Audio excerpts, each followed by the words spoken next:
Assalamualaikum warahmatullahi wabarakatuh. Perkenalkan, nama saya Shalsa Dinda Pertiwi. Saya akan menyampaikan berita dalam bahasa Inggris. Hello, good morning viewers. Welcome back to the Voice of Indonesia News World. With me, Shalsa Dinda Pertiwi. In Indonesia, COVID-19 cases are on the rise. Experts say that the Delta variant is one reason.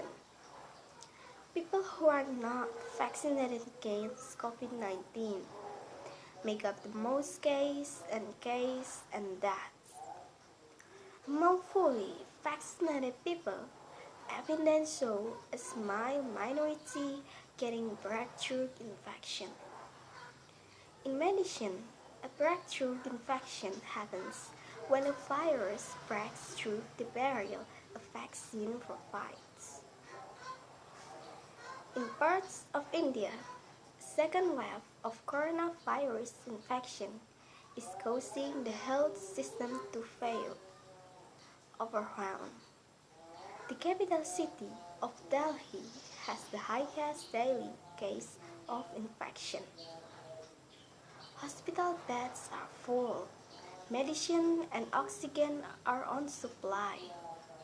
Burial places are running out of space. Aid from other nations is coming. But healthcare and burial works are overwhelmed. In the early 1950s, researchers found that people score lower on intelligence tests if they spoke more than one language. Research in the 1960s found the opposite. So which is it?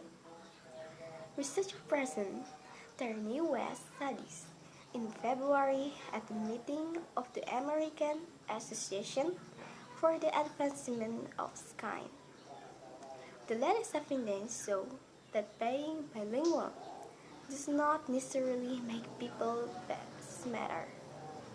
But researcher Alan Bilestock says it probably does make you better in certain skills.